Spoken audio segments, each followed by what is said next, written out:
Seterusnya, kitab Bahaya Lidah, syarahan kali yang ke-7.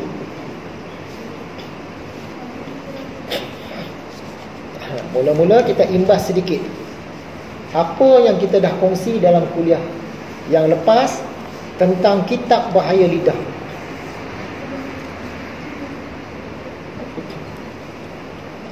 Setakat ini sudah 15 bahaya yang kita huraikan. Bahaya yang pertama, lidah ni boleh membuatkan kita bercakap dalam hal-hal yang tak perlu. Hal-hal yang tak perlu ni memanglah tidak mendatangkan dosa, tetapi dia merugikan masa kita, dan dia mungkin akan memanjangkan hisap kita di akhirat nanti. Di akhirat ni, kalau benda kecil pun dia hisap tu lama, bertahun-tahun. Bahaya yang kedua, lidah boleh membuatkan kita terlebih cakap. Bahaya yang ketiga, lidah boleh membuatkan kita bercakap hal yang batil, hal yang salah. Bahaya keempat, lidah boleh membuatkan kita bertengkar.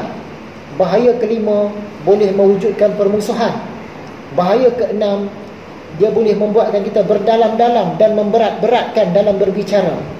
Yang ketujuh, boleh membuatkan kita mengeji, kita memaki dan lain-lain kekotoran lidah. Bahaya ke-8, boleh membuatkan kita ni mengutuk.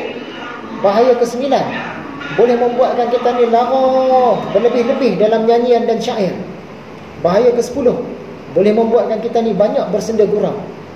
Bahaya ke-11, boleh membuatkan kita ni mengejek dan memperolok-olok. Bahaya ke-12, lidah boleh membuatkan kita ni membuka rahsia atau terbuka rahsia. Bahaya ke-14, boleh membuatkan kita berjanji dusta. Bahaya ke-14, boleh membuatkan kita dusta pada perkataan dan sumpah. Dan bahaya yang ke-15, boleh membuatkan kita ni mengumpat. Jadi dah 15 bahaya lidah yang kita sentuh. Antara yang kita sentuh dulu tentang berdusta, menipu.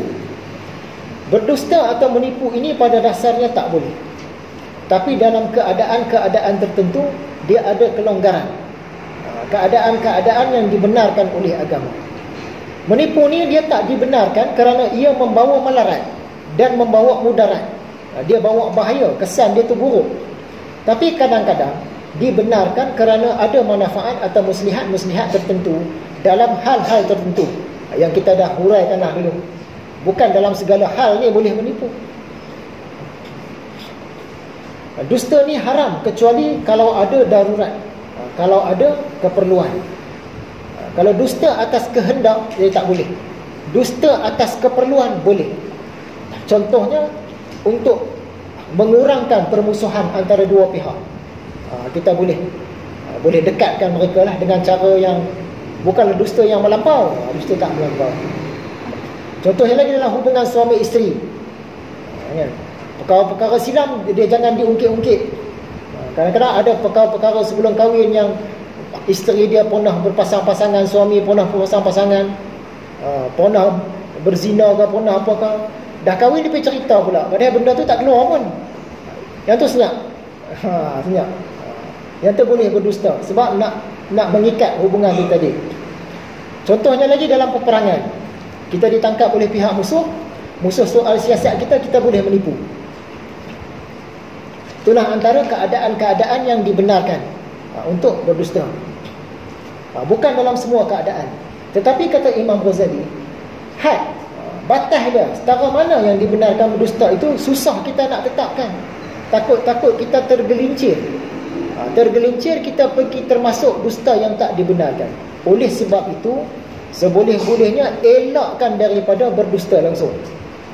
Kecuali kalau perlu sangat, barulah boleh dusta. Dan dalam hadis-hadis Nabi tak boleh dusta, walaupun dengan tujuan yang baik. Orang malas baca Quran, kita pun kata, nak tahu tak Nabi Muhammad cakap sekian, padahal kita reka je tu. Tujuan kita tu supaya orang minat baca Quran, yang tu tak boleh. Sebab yang tu telah ditegaskan, walaupun untuk tujuan baik tak boleh. Dalam hadis riwayat Bukhari dan Muslim, Nabi bagi tahu, sesiapa yang melakukan penipuan dengan sengaja terhadap aku, hendaklah ia menyiapkan tempat duduknya dalam an-nar, dalam neraka. Jadi tak boleh.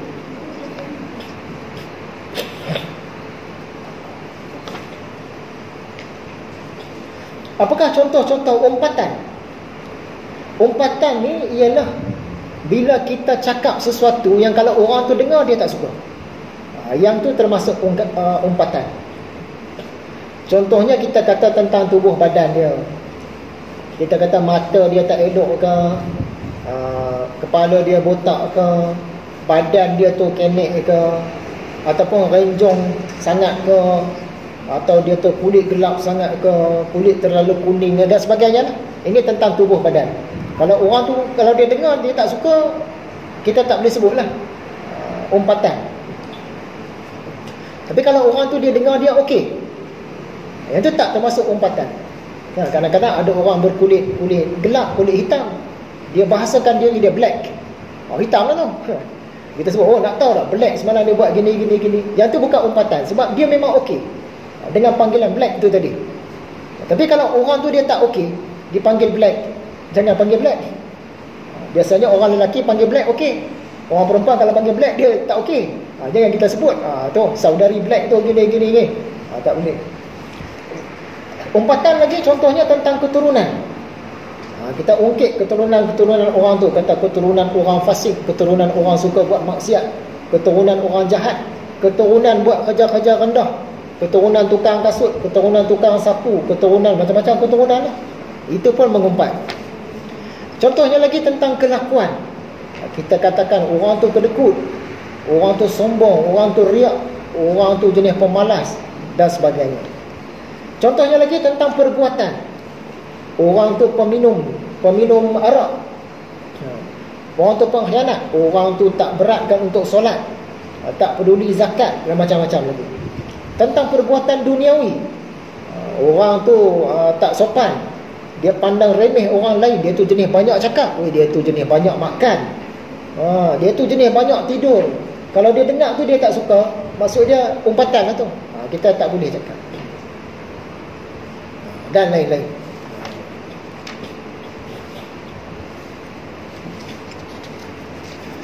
Sebab-sebab berlakunya umpatan. Kenapa orang mengumpat ni? Dalam nota kita yang baru tu, yang pertama, kerana si pengumpat mahu meredakan kemarahan. Dia ada marah sesuatu, kalau dia tak cakap, dia tak umpat tu, dia tak puas hati. Bila dia umpat tu baru dia puas hati. Sebab tu dia mengumpat. Jenis yang kedua, kerana si pengumpat mahu mendapatkan perhatian kawan-kawannya yang suka mengumpat. Kawan-kawan baik kita yang kita bergaul sehari-hari, semua jenis umpat ni. Umpat orang tu, umpat orang ni. Yang itulah kawan kita pun, kita duduk sekali. Bila kita duduk dalam kumpulan tu, kita kena mengumpat sekali. Kalau tidak, kawan-kawan ni tadi akan rasa lain macam. Kenapa kita kutuk orang tu, dia tak kutuk ni? Geng tu ke apa? Mau tak mau kita pun kutuk juga. Tu. Dia ni mengumpat bukan sebab dia nak mengumpat, tapi sebab nak menjaga hati kawan-kawan.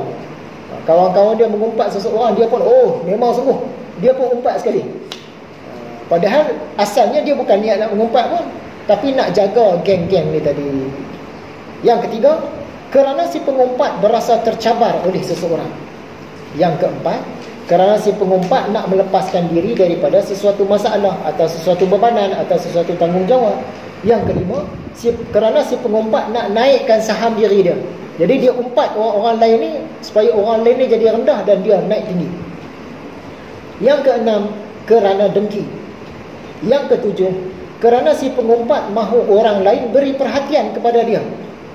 Yang ke-8, kerana si pengumpat mahu menghina ataupun main-mainkan seseorang, merendah-rendahkan seseorang. Apakah cara mengubat penyakit suka mengumpat ni? Antaranya, kita boleh kuatkan kesedaran. Kesedaran kita bahawa mengumpat itu mengundang kemurkaan Allah. Kita kena cakap kat diri kita sendiri lah. Mengumpat ni dapat dosa, Allah tak suka. Nanti silap-silap masuk neraka, tak mau mengumpat lah. Kita train diri kita sendiri. Yang kedua, kita sedar bahawa mengumpat itu membuatkan amal-amal baik kita akan menjadi sia-sia di akhirat nanti, kerana telah dipindahkan kepada orang-orang yang kita umpat. Kita mengumpat satu orang tu tak salah, kita punya pahala-pahala ni pindah kat dia, rugilah kita. Jika kita tidak punya kebaikan untuk dipindahkan, kita pula memang jenis tak banyak pula pahala, nak pindah pahala tak boleh. Kejahatan orang yang kita umpat itu pula yang akan dipindahkan kepada kita. Dosa orang tu pula pindah balik kat kita. Dahlah kita ni jenis yang tak ada pahala, kan? Dosa orang pula kita nak kena tanggung. Bahaya. Disebabkan itu aku tak mau mengumpat lah. Yang ni kita kena tegaskan pada diri kita sendiri. Yang ketiga, kita kena sedar bahawa mengumpat ni membuatkan kita berisiko dimasukkan ke dalam an-nar. Yang keempat, kita boleh cari punca. Yang kita mengumpat tu sebab apa? Mesti ada punca dia. Dah dapat punca dia, kita potong punca tu. Ni antara cara-cara mengubat penyakit suka mengumpat. Kebolehan mengumpat. Rupanya mengumpat ni ada tempat yang boleh. Keadaan yang macam mana yang membolehkan kita mengumpat ni? Bukan semua mengumpat tak boleh. Ada mengumpat yang boleh. Boleh pada agama, bukan boleh pada kehendak kita, boleh pada sisi agama. Ada 6 keadaan yang membolehkan kita mengumpat. Yang pertama, sekiranya kita dizalimi oleh pihak berkuasa, pihak pemerintah, kita boleh mengadukan hal itu kepada pihak yang lebih tinggi daripadanya. Dalam aduan itu sudah tentulah kita kena menceritakan apa yang berlaku. Itu dinamakan mengumpat yang dibenarkan. Oh, ketua tempat kami dibuat kat kami gini. Kita adukan kepada orang yang lebih atas. Aduan kita itu satu umpatan lah, tapi yang itu dibenarkan. Sebab kita dizalimi oleh orang bawahan tadi. Jenis itu boleh. Yang ini mengumpat tetapi dibenarkan. Mengumpat dalam bentuk aduan. Aduan yang benar lah. Kalau fitnah tak boleh. Yang kedua, mengumpat dibenarkan apabila kita nak membetulkan kesalahan. Contohnya, Sayyidina Umar pernah memberi salam kepada Sayyidina Uthman, tetapi tidak dijawab oleh Sayyidina Uthman. Lalu Sayyidina Umar mengadukan hal itu kepada Sayyidina Abu Bakar. Maksud dia mengumpatlah. Kamu nak tahu tak? Wahai Abu Bakar, aku bagi salam kepada Uthman, dia tak jawab salam aku. Mengumpat lah tu. Tapi mengumpat yang itu boleh, sebab untuk tujuan pembaikan. Sayyidina Abu Bakar pun dia tolong settlekan kes tu. Kenapa tak menjawab salam tadi? Dia tolong settle lah. Selesai kes tu. Untuk betulkan kesalahan ini dibenarkan. Contohnya lagi, Sayyidina Umar juga pernah menerima aduan tentang Abu Jundul membuat khamar di Syam, buat arak. Sayyidina Umar pun menulis surat kepada Abu Jundul, lalu Abu Jundul pun bertaubat. Aduan kepada Sayyidina Umar itu tidak dikira sebagai umpatan yang berdosa. Ada orang di Syam, di Syria, Sayyidina Umar ni di Madinah. Di Syria, Abu Jundul ni buat arak. Jadi orang adukan kepada Sayyidina Umar di Madinah. Ataupun masa Sayyidina Umar pergi sana kan, saya tak pastilah. Sebab Sayyidina Umar pun ada ke sana juga, mengadu. Kata, ya Amirul Mukminin, orang ni dia buat arak. Mengumpat lah tu.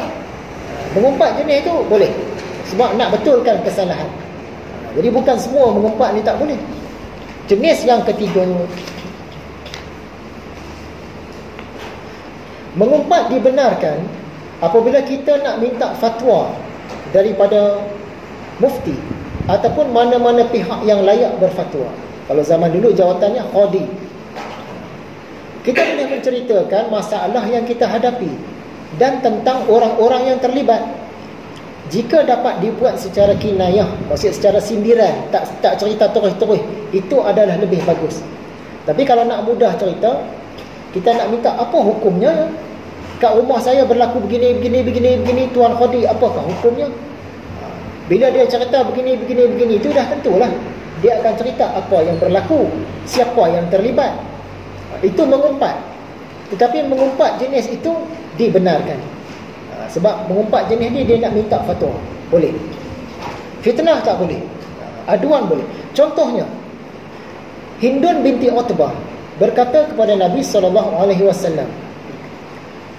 Hindun ni isteri kepada Abu Sufyan. Abu Sufyan itu lelaki yang kikir. Suami aku tu kedekut. Dia mengumpat lah tu. Tapi mengumpat dalam bentuk aduan. Sebab dia ada nak minta fatwa daripada Nabi. Dia tidak memberikan kepada aku apa yang secukupnya untuk aku dan anakku. Padahal Abu Sufyan ni orang kaya, dia hartawan, mungkin jutawan pun. Tapi untuk isteri dan anak-anak dia tak apa nak bagi cukup. Bolehkah aku mengambil tanpa pengetahuannya, minta fatwa? Aku ambil senyap-senyap harta suami aku sebab dia bagi tak cukup. Dia pula orang berada, boleh tak ambil saja? Macam kalau bahasa kita macam curi lah kan. Tapi ambil harta suami ni dia tak sampai tahap curi betul. Tambah pula bagi tak cukup. Sedangkan suami itu pula jenis cukup dan berlebih, tapi kedekut. Maka Nabi menjawab, ambillah apa yang mencukupkan bagi engkau dan anakmu dengan yang baik. Ambil cukup-cukup boleh. Tak payah bagi tahu kepada suami kamu. Ini fatwa. Jadi nak meminta fatwa ini, Hindun dia terpaksa mengumpat suami dia. Yang tu boleh. Riwayat Bukhari dan Muslim. Yang keempat, mengumpat dibenarkan untuk menakutkan orang Islam daripada melakukan kejahatan. Contohnya, apabila kita melihat seorang faqih, satu orang alim lah, yang kerap bergaul dengan pelaku-pelaku bid'ah ataupun orang-orang fasik, yang kita khawatir jika kebid'ahan dan kefasikhan itu berjangkit kepada si faqih tadi, ketika itu bolehlah kita mengeluarkan cerita melalui umpatan yang dibenarkan, sebab nak selamatkan dia tadi. Dia asyik duk bergaul dengan orang-orang yang tak baik ni kan, takut dia pula. Contoh lagi, apabila kita mengetahui yang seorang hamba abdi itu bermasalah, seperti dia suka mencuri, suka berbuat fasik, buat maksiat dan sebagainya, maka kita berhak menerangkan keadaan itu agar tidak merugikan si pembeli hamba. Zaman dulu kan orang jual hamba di pasar. Satu orang ni dia berkenan dah, tengok, oh hamba ni bagus ni, tubuh badan pun tegak, buat kerja bagus, nak belilah. Dia bagi tahu kat kita, aku cadang nak belilah hamba ni. Kita pula tahu perangai hamba tu, elok jangan belilah, sebab dia ni perangai tak apa bagus. Yang tu boleh cerita, sebab nak selamatkan orang ni tadi, selamatkan dia daripada rugi tadi. Jenis yang kelima, mengumpat itu dibenarkan jika kita nak memperkenalkan seseorang bagi orang yang memang terkenal dengan gelaran yang kurang enak. Contoh dia macam black tadi lah, hitam. Ni siapa punya barang ni? Tak tahu lah tu, black. Oh, black punya barang. Kita sebut dia hitam. Tapi black tu okey, orang panggil dia black. Yang tu boleh. Contohnya, kita sebutkan orang tertentu sebagai si pincang, si rabun mata, kabur mata dan sebagainya, dengan syarat gelaran itu tidak dibenci oleh mereka. Dia biasa. Kalau orang gemuk, kita panggil, oi gemuk. Dia okey je orang panggil dia gemuk, dia tak nak marah. Jadi kalau kita sembang dengan orang lain nak cerita tentang dia, sekejap petang aku nak pergi rumah gemuk lah, yang tu tak dikira mengumpat yang berdosa. Walaupun mengumpat, kita mengumpat dia gemuk, tapi dia tu okey, kalau orang panggil dia gemuk, dia tak terasa hati, yang tu boleh. Maka tidak berdosa orang yang mengatakan diriwayatkan daripada Abu Zanan, daripada si pincang, dan dirawikan oleh Salaman daripada si kabur mata. Tak apa, bila mereka ni okey. Kalau dia tak okey dipanggil gemuk, dia tak boleh. Yang itu mengumpat yang berdosa. Para ulama sudah berbuat demikian kerana pentingnya pengenalan. Tetapi jika ada cara lain untuk memperkenalkan seseorang, yang itu adalah lebih baik. Yang keenam, mengumpat ini dibenarkan apabila kita nak menyatakan tentang seseorang yang mempamerkan kefasikhannya. Ini orang yang suka buat dosa dan dia tak selindung pun. Kalau dia selindung, itu menjadi aib. Dia jadi aib lah. Dia buat satu-satu maksiat tapi dia cuba sorok, itu aib. Kita tak boleh senang-senang nak buka, nak cerita. Tapi kalau satu kesalahan tu dia buat memang terang-terang lah. Contoh, perempuan dia pakai seksi di hadapan orang ramai. Jadi kalau kita mengumpat dia tu seksi pakai, itu boleh. Sebab itu bukan aib bagi dia. Dia tak cuba nak tutup. Bila dia tak cuba nak tutup, kita mengumpat itu boleh. Kita mengumpat nak ceritakan lah. Yang tu boleh. Tapi kalau dia jenis tutup, tutup, walaupun dia hisap ganja contohnya, hisap ganja tapi dia curi-curi, dia sorok-sorok, tak bagi orang tahu, kita tak boleh nak sengaja membuka aib tu, kecuali atas keperluan-keperluan tertentu lah. Tak boleh, sebab dia sorok. Jadi sesuatu kejahatan yang dia cuba sorok, maksudnya dia tak suka orang tahu yang tu adalah aib. Tapi kalau sesuatu maksiat, kejahatan, dosa tu dia jenis pamer, dia tak desah, pamer, tunjuk kat orang, yang itu bukan aib. Tak boleh kita kata, oh buka aib dia lah. Bukan buka aib, dia memang dah tunjuk terang-terang pun. Kalau dia cuba selindung, baru boleh kata buka aib. Contohnya, ni Imam Ghazali tulis, orang lelaki yang menampakkan dirinya seperti wanita. Masa nak pergi umrah dari sini, elok pakai baju lelaki. Sampai sana dia pakai tudung pula dah. Kita cakap, kita sembang sama kita, yang tu tak dikira aib. Boleh mengumpat sebab dia terang-terang. Terang-terang, kecuali dia selindung, orang tak nampak kesan ni, terang-terang memang dia nak buat begitu. Yang tu boleh. Lelaki yang menampakkan dirinya seperti wanita. Kalau dia dalam bilik curi-curi buat, dia tengok mak bapak apa tak ada rumah, dia pun pakai tudung lah, pakai baju kurung semua kan, dia curi-curi, mak bapak balik, dia simpan balik. Itu aib, dia tak mahu orang tahu. Kita pun tak boleh senang-senang nak buka. Tapi kalau dia keluar rumah pun pakai macam tu lah, dia lelaki keluar rumah pun pakai baju kurung dah, itu bukan aib dah, dia memang nak tunjuk. Orang yang mempunyai tempat minuman keras, tempat termasuk tempat bahan-bahan khayal. Orang yang ada kedai arak, itu bukan nak tutup aib dah, memang dia buka dah pun. Orang yang menampakkan dirinya yang meminum khamar, dia minum arak terang-terang di kedai. Dan orang yang meminta harta orang lain dengan separuh paksaan. Umar berkata, tidak ada kehormatan bagi pelaku maksiat. Kalau kita cakap itu, tidaklah dikira mengumpat. Yang dimaksudkan di sini ialah orang yang menampakkan kefasikannya, menampakkan kemaksiatannya, bukan orang yang berusaha menutup perbuatannya. Kerana orang yang berusaha menutup perbuatannya, hendaklah dipelihara kehormatannya. Aib tak boleh sengaja dibuka. Tapi kalau yang dia terang-terang tunjuk, itu ada tempat kita boleh cerita. As-Sultu bin Turaish berkata, aku bertanya kepada Al-Hasan Al-Basri, ada lelaki yang fasik yang menampakkan kemaksiatannya, apakah menyebutkan tentang hal itu menjadi umpatan terhadapnya? Hasan menjawab, tidak. Dan tidak ada kemuliaan bagi orang itu. Orang tu memang tak mulia dah pun, sebab dia buat maksiat terang-terang pula dia tunjuk, lagi dia suka. Jadi boleh cerita pasal orang tu. Al-Hasan berkata, ada 3 jenis manusia yang tidak menjadi pengumpatan terhadap mereka, iaitu yang pertama, orang yang ikut hawa nafsu. Yang kedua, orang fasik yang menampakkan kefasikannya, yang suka buat dosa, buat maksiat, dia tunjuk. Dan penguasa yang zalim. Kepada 3 golongan ni, kalau kita bercakap itu tidak dikira sebagai mengumpat, tidak berdosa, dengan syarat mereka menampakkan perbuatan mereka. Kalau dia sorok tu tak boleh. Dia menampakkan tu, kita boleh cakap. Itulah tadi kuliah kita setakat ni saja. Saya ulang yang terakhir sajalah. Kita ni dibenarkan mengumpat bila? Yang pertama, kalau kita nak buat aduan kepada pihak berkuasa yang lebih atas lagi. Yang kedua, kalau nak betulkan kesalahan. Yang ketiga, kalau kita nak minta fatwa atas masalah-masalah daripada khodi atau mufti. Yang keempat, kalau kita nak takutkan orang lain daripada buat kejahatan.